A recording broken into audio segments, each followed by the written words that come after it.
Hi guys, Welcome back. we got nothing else to say. Two black ships. Oh shit! So it's SPM season, and today, as we film, I believe it's day 3. Sojana is just over, and you guys are all freaking out about Ferdinand Magellan. Look at that beard. No shift November.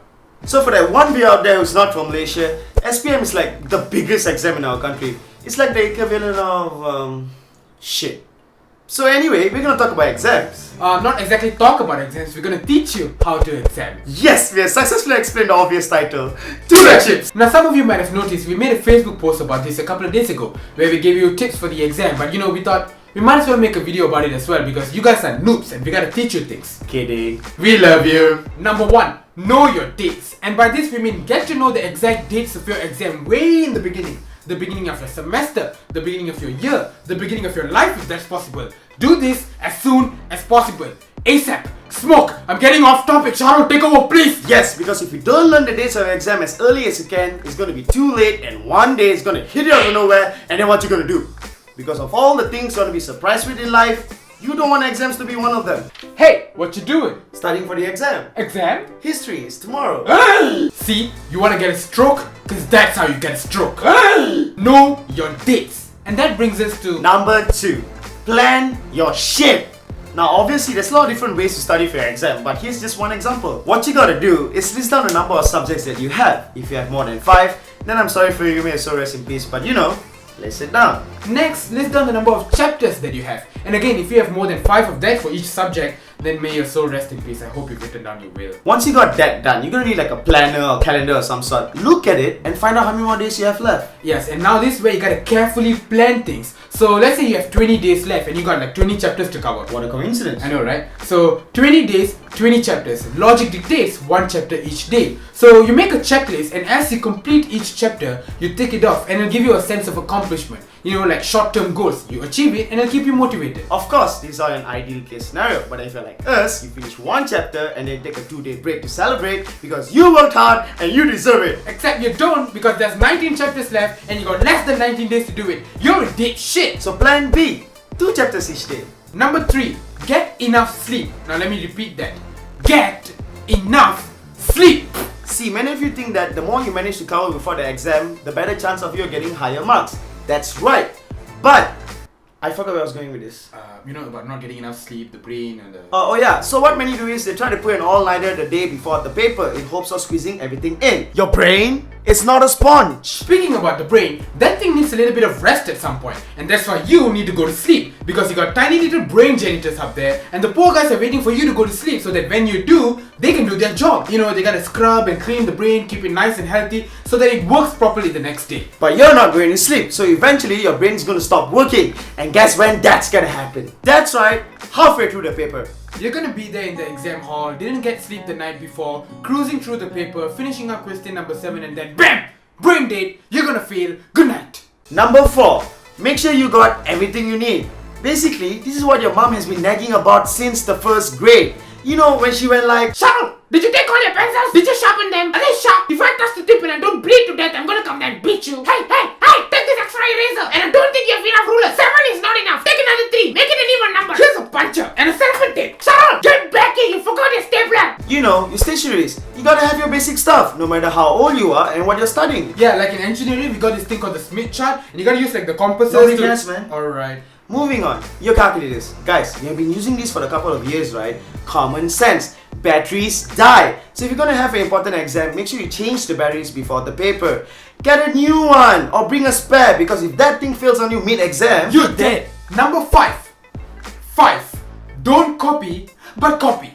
Let us explain. Since the dawn of time, ever since the concept of examination was introduced, cause that day, bunch of assholes. But ever since examination was introduced, everybody has been telling and teaching us not to copy. And it makes sense because exams are designed to test your knowledge. And if you copy, your knowledge is not tested. What is tested is the knowledge of the random dude sitting beside you. God bless him. Or her. See, that's alright for the random tests, monthly exams and trials and whatnot. But when it comes to the big scary papers like finals or SPM, it's a slight change in the situation. Consequences. Why consequences? Because if you screw up these major exams, then the consequences is you die. Well, not really die, you just fail. But we're Asians and that's pretty much the same thing. Now, nobody wants to die, so it's okay to So it's okay to accidentally look at your friend's paper and all of a sudden you get an idea which just so happened to be the same exact answer as your friend wrote. It's fine, it's totally not copying. No.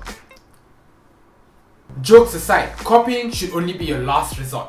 If you have to do it, but don't get caught. Two Black Sheeps does not condone copying. Number 6. Exam leaks.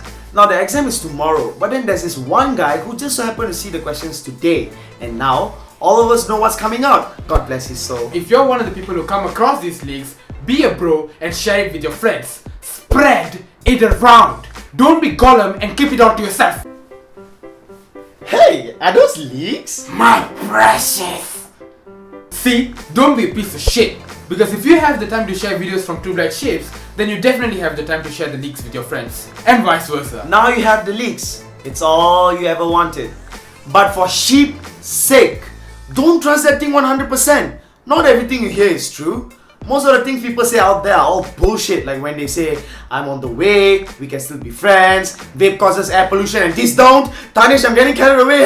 Anyway, you've been studying the entire year. So just because you got some leaks, don't forget everything that you learned. In other words, don't be stupid. Okay? Okay. Oh, by the way, for those of you high school kids who has been depending on leaks to survive and you think that shit will get you to college too, well, good luck. Number 7. Post-paper pandemonium. Don't know what that means? Of course you don't, I just made that up. But basically what that means is the nasty ass things that students tend to do right after sitting for a paper. Nasty ass thing number 1. Crying about paper once it's done. Now you have just finished the exam and you screw it up. Poor thing, that's so sad. There. See, the thing is, it's done. It's over. It's in the past. And no amount of whining is going to change the answers that you put on that paper. See, the thing is, there is no point thinking about it anymore. It's actually bad for you, especially you have other papers to sit for after this. So why cry over spilled milk? Milk is pretty cheap. Get some new milk. What? Nastiest things number 2. Discussing the answers once it's done. Why you do this? Why you do this? Right after a major exam, students like to discuss their answers. Now that's not a problem if all of you answered the same thing, except you didn't, which means some of you are right and some of you are wrong. Now as you stress on why you're right, your friend is gonna freak out. Your friend is gonna start to cry. You just made someone cry. So here's an idea. The moment you're done, keep quiet, march your ass back home, and try not to be a douchebag who ruins people's day. Congratulations! You have now mastered it how to exam. Sitting for exams will now never be a problem anymore. Ship-tastic! Do check out the rest of the volumes in our series like how to not kill yourself when you fail your exams, how to start a new life once you get disowned by your family, and the ever popular how to perfectly jump off a building when you have absolutely no hope left because everything you tried in life ended up being a failure and society hates you. Building sold separately. SPM kids, we know this video is about at least a week late, but we hope the tips helped and good luck for the rest of your paper. Well, this video is not only for the SPM kids, it's for everyone who's having exams. Yeah, so thank you for watching, like the video, leave a comment and just subscribe. And definitely don't forget to watch our previous video and follow us on our social media, which is going to be like right there, I think. Okay, bye!